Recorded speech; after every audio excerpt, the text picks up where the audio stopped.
Good morning students, welcome to our channel Saransh Kartik classes. तो आज की इस वीडियो में हम मैथ की दुनिया का एक नया टॉपिक समझने वाले हैं जिसका कि नाम है perimeter and area of rectangle. तो इसमें साफ साफ आपको एक ओवरव्यू मिल गया होगा कि हमें जो इस वीडियो में हम जो समझने वाले हैं तो वो रेक्टेंगल के बारे में समझने वाले हैं। रेक्टेंगल जो कि ये फिगर आपको यहाँ पे दिख रही होगी, तो मैं इसके बारे में बता देता हूँ। हमारी सुंदर सी फिगर है रेक्टेंगल की, ठीक है। तो मान लो ये हमारी लेंथ है, एल से मैंने डिनोट कर दिया है, एल से यहाँ दिखा देता हूँ लेंथ, ठीक है। और बी यानी कि ब्रेथ, ठीक है। तो ये हमारी सुंदर सी फिगर है। इसके बारे में हम अगर थोड़ा डिस्क्राइब करें कि मैंने क्या बना दिया भाई, ये लाइन लाइन से खींच दी, तो उसके बारे में बताता हूँ। ये हमारी लेंथ है, ये हमारी लेंथ है। तो एक रेक्टेंगल में कितनी लेंथ हो गई? 2 लेंथ हो गई, और एक ये ब्रेथ है और एक ये ब्रेथ है, ठीक है। यानी कि इसमें 2 लेंथ और 2 ब्रेथ हो गई। और इससे पता चल गया एक साइड ये है भाई, एक साइड ये है, एक साइड ये, एक साइड ये, तो यानी कि और 4 साइड्स भी है भाई इसमें, ठीक है ना। तो ये हमारा ऊपर से मैंने बता दिया रेक्टेंगल होता क्या है, जिसमें 2 लेंथ्स हो, 2 ब्रेथ हो और 4 साइड हो। अब इसकी पहली प्रॉपर्टीज पे अगर मैं जाऊँ, प्रॉपर्टीज ऑफ रेक्टेंगल आर, ठीक है। प्रॉपर्टीज ऑफ रेक्टेंगल आर, पहली प्रॉपर्टी पे हम देखते हैं कि क्या है, अपोजिट साइड्स आर इक्वल। अब समझो कि ये अपोजिट साइड्स क्या है भाई, ये एक साइड है और ये एक साइड है। अपोजिट साइड्स है, सामने सामने की मान लो ये 2 उंगलियां हैं, तो ये 2 अपोजिट साइड्स हैं यहाँ पे, ठीक है। इन दोनों अपोजिट साइड्स में ये जो लेंथ है ना, ये लेंथ है। अगर मैं कॉपी के पर्सपेक्टिव से देखूं तो यहाँ पे भी 3 लाइन है, यहाँ पे भी 3 लाइन, यानी अपोजिट साइड्स इक्वल हैं। और हमेशा जब रेक्टेंगल बनाया जाएगा तो उसे ऐसे ही बनाया जाएगा कि उसमें अपोजिट साइड्स जो हैं, उसकी जो अपोजिट साइड्स हैं, यानी कि ये वाली साइड ले लो, ये वाली साइड ले लो, वो इक्वल होंगी। अपोजिट साइड्स क्या यही होंगी सर? नहीं, ये भी तो अपोजिट साइड्स हैं भाई, ऐसे करके ये भी तो अपोजिट साइड्स हैं, तो ये भी इसके इक्वल होंगी। तभी तो मैंने ये बनाया कि ये वाली साइड्स इस वाली साइड से, इसके हम साइड्स को इक्वल डिनोट करने के लिए ये लगाया जाता है।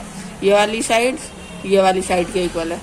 अब आपने तिरछी लाइन क्या खींच दी सर, ये तो हमें समझ नहीं आया। चलो ये भी समझते हैं, पर इससे पहले हम ये समझते हैं कि ये क्या है भाई, ये साइन क्या है।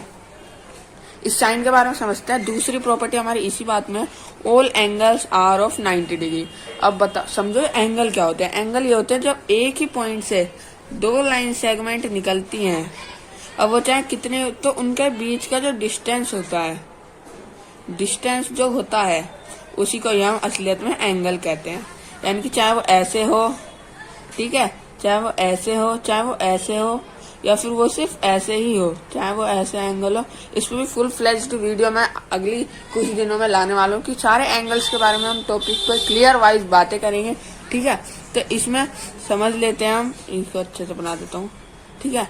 तो ये जो डिस्टेंस है ना, ये जो पूरा डिस्टेंस है भाई, पॉइंट से 2 लाइन सेगमेंट निकली है ना ये, तो ये जो डिस्टेंस है, उस डिस्टेंस को हम असलियत में एंगल कहते हैं, ठीक है मेरे प्यारे बच्चों। समझ में आया होगा आपको, ये एंगल दिखा दिया मैंने। तो ये ऑल एंगल, तो यहाँ पे कौन सा पॉइंट है? एक ये पॉइंट है, एक ये पॉइंट है, एक ये और एक ये। इन पॉइंट से 2 लाइन निकल रही है, तो हाँ सर निकल रही है, तो इसके बीच का जो डिस्टेंस है ये हमारा एंगल हो जाएगा। किसी भी पॉइंट में आप देख लोगे ना, तो ये हमारा एंगल हो जाएगा। अब समझो, all angles are of 90 degree, यानी इनके बीच का जो डिस्टेंस है ना, जब भी हम एंगल निकालते हैं डिग्री में निकलता है, ठीक है। तो इनके बीच का जो डिस्टेंस है वो है हमारा 90 डिग्री का। तो यानी कि 90 डिग्री आप उसमें देखोगे ना, अरे वो क्या होता है डी, उसमें देखोगे तो वो आपको 90 डिग्री ऐसी एक लाइन, ऐसी लाइन खड़ी हुई और एक ऐसे लेटी हुई, तो उनके बीच का जो डिस्टेंस होगा ना भाई, वो 90 डिग्री का होगा, ठीक है। ये बात समझ में आई। यानी हमारा रेक्टेंगल, अभी तक हमने क्या समझा, रेक्टेंगल को क्या होता है, जब बनाएंगे अपोजिट साइड्स इक्वल होंगी, ये इसके और ये इसके, ठीक है। ऑल एंगल हमारे 90 डिग्री होंगे, ऑल एंगल हमारे 90 डिग्री के होंगे। और तीसरी बात जो कि हायर क्लासेस में आपको समझने में आएगी कि डायगोनल्स इक्वल होते हैं। अब डायगोनल क्या होता है सर? डायगोनल आप पहले पूछ रहे थे ना कि ये जो लाइन है ये क्या है, इसी लाइन को हम डायगोनल कहते हैं। कि यानी जब एक ये पॉइंट है ना, ये 4 पॉइंट है, जब हम टेढ़ी लाइन पूरी उसको, कि जो पूरे रेक्टेंगल को 2 पार्ट्स में डिवाइड करे, समझना इस बात को, एक ऐसी लाइन जो एक फिगर को पूरे इक्वल 2 पार्ट्स में डिवाइड करे, उसको हम कहते हैं डायगोनल। तो एक ये डायगोनल है जो कि ये पार्ट और ये पार्ट इक्वल पार्ट्स हैं, और एक ये डायगोनल है। ठीक है मेरे प्यारे बच्चों, ये डायगोनल है जो कि एक ये पार्ट और ये पार्ट। तो रेक्टेंगल में क्या होता है, ये जो दोनों साइड्स है ना, ये दोनों साइड्स इक्वल होती हैं। यानी कि समझो जो डायगोनल्स होते हैं ना रेक्टेंगल के, किसके, रेक्टेंगल के, कि ये जो डायगोनल्स होते हैं रेक्टेंगल्स के, ये डायगोनल्स इक्वल होते हैं किसके, रेक्टेंगल के। ठीक है बच्चों, ये बात समझ में आई। चलो अब जल्दी से जल्दी समझते हैं कि पेरीमीटर क्या होता है भाई। पेरीमीटर क्या होता है किसी भी शेप का, कि length of all boundaries. Boundaries क्या है भाई, ये एक शेप है, हाँ सर शेप है, इसमें बाउंड्री है ना भाई, आपके घर की भी बाहरी जो दीवार होगी वो बाउंड्री होगी। ये बात तो समझ में आई। ये जो बाउंड्री है उन वो कितनी है, उन सबका सम, यहाँ पे मैं लिखना भूल गया, sum of length of all boundaries of a shape. ये बात रट लो भाई कि पेरीमीटर किसी भी शेप का क्या होगा, sum of length of all boundaries. यानी कि क्या बात हुआ, अगर हम एक ट्रायंगल लें, ठीक है, इसकी ये साइड है 1 1 1, ठीक है, तीनों साइड 1 1 1 है, तो इसका पेरीमीटर क्या होगा 1 + 1 + 1 तो इक्वल टू क्या होगा 3। इसका पेरीमीटर 3 आ जाएगा।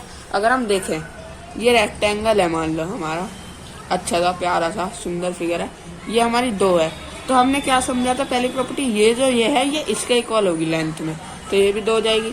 ये 4 है तो ये भी 4 हो जाएगी। सेंटीमीटर मान लेते हैं हम सारी चीजों को, ठीक है ना मेरे प्यारे बच्चे। तो ये है, इसका पेरीमीटर क्या होगा, पेरीमीटर क्या होगा। अब आप क्या होगा, सर सारी चीजें प्लस करो, 2 4 2 4, हाँ, पर इसे अगर हम थोड़े मैनर में करें, लोगों ने सोचा यार ऐसे तो थोड़ा अलग लग रहा है कि सारी चीजें प्लस कर दें, उन्होंने मैनर में किया इस सारी चीज को अच्छे से। तो मान लो ये लेंथ मान ली L + L, ठीक है, और ये B है और प्लस B, ठीक है, तो यहाँ पे क्या आ जाएगा 2L + 2B, 2 कॉमन आ जाएगा, 2 कॉमन आ जाएगा इसमें, L + B।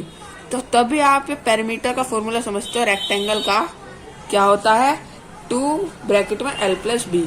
तो इससे समझो कि मान लो हमें पेरीमीटर निकालना है इसी का ही, ठीक है ना, पेरीमीटर ऑफ रेक्टेंगल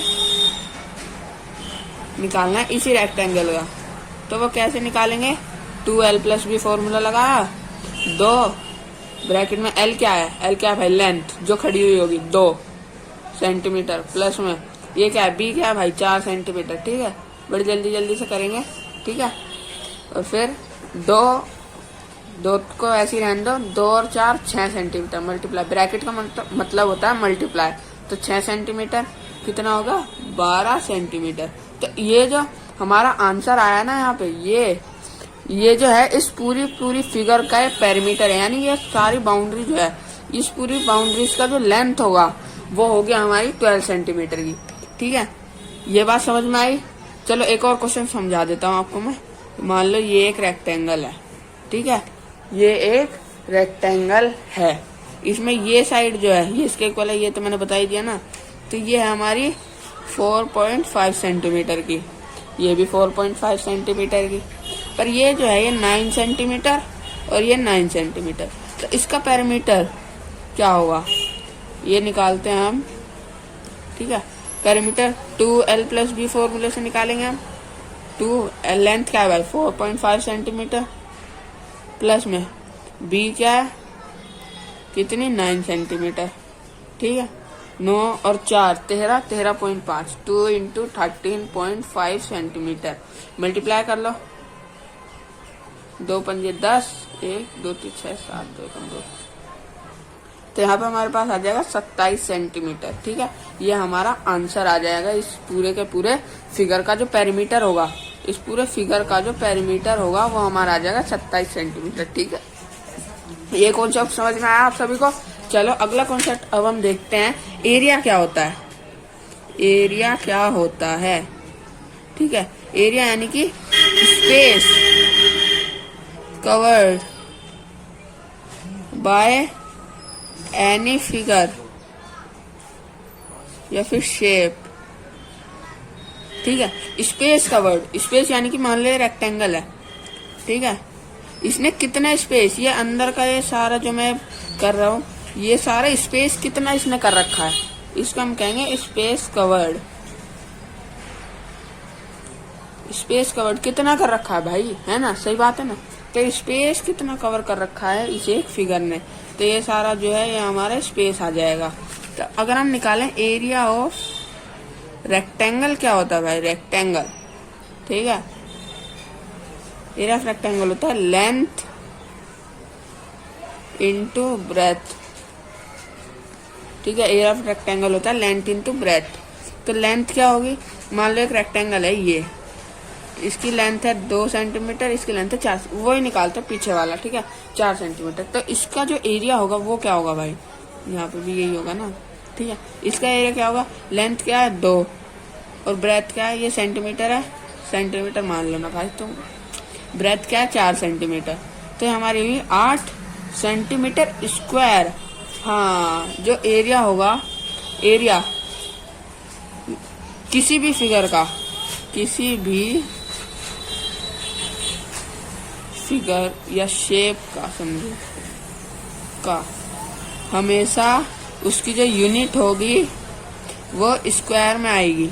यानी कि मान लो अगर सेंटीमीटर है तो वो स्क्वायर होगा, मीटर स्क्वायर होगा, किलोमीटर स्क्वायर होगा, मतलब ऐसे इस स्क्वायर में यूनिट आएगी उसकी, ठीक है।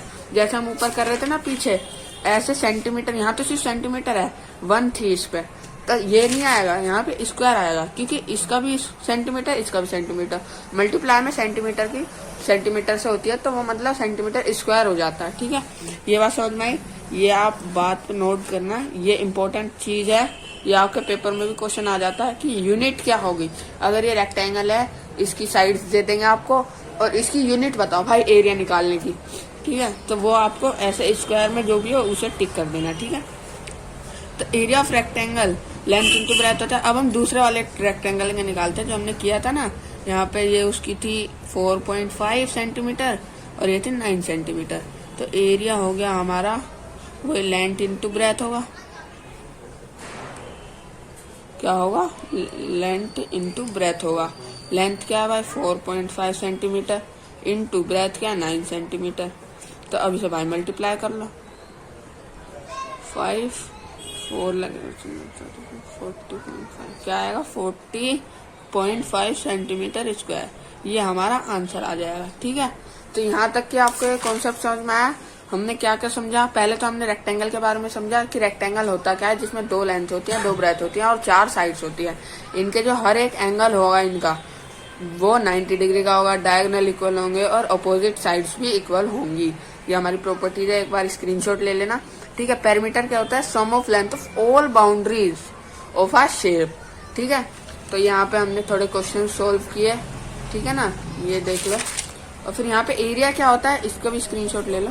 एरिया होता है space covered by an figure या शेप, यानी कि ये जो स्पेस है ना, ये सारा, ये जो इसने पूरा का पूरा स्पेस कवर कर रखा है, इसे हम कहते हैं एरिया। और एरिया का फॉर्मूला होता है लेंथ इनटू ब्रेथ, रेक्टेंगल का बता रहा हूँ मैं, लेंथ इनटू ब्रेथ, ठीक है। और यहाँ पे एरिया मैंने इम्पोर्टेंट बात बताई है, इसे नोट कर लेना। एरिया किसी भी शेप का होगा यूनिट सेंटीमीटर स्क्वायर और मीटर स्क्वायर, ठीक है। और ये हमने क्वेश्चन सॉल्व किया। तो आई होप आपको ये पूरी की पूरी वीडियो पेरीमीटर और एरिया ऑफ रेक्टेंगल्स के बारे में समझ में आई होगी। अगर आपको ये वीडियो अच्छी लगी हो तो इस वीडियो को लाइक करें, ज्यादा से ज्यादा शेयर करें, चैनल को सब्सक्राइब करें और कमेंट में बताएं कि आपको वीडियो कैसी लगी और किस टॉपिक पर आपको ऐसी वीडियोस चाहिए, ठीक है। आज की वीडियो में इतना ही। मिलते हैं आपके अगली वीडियो में। Bye bye, love you all.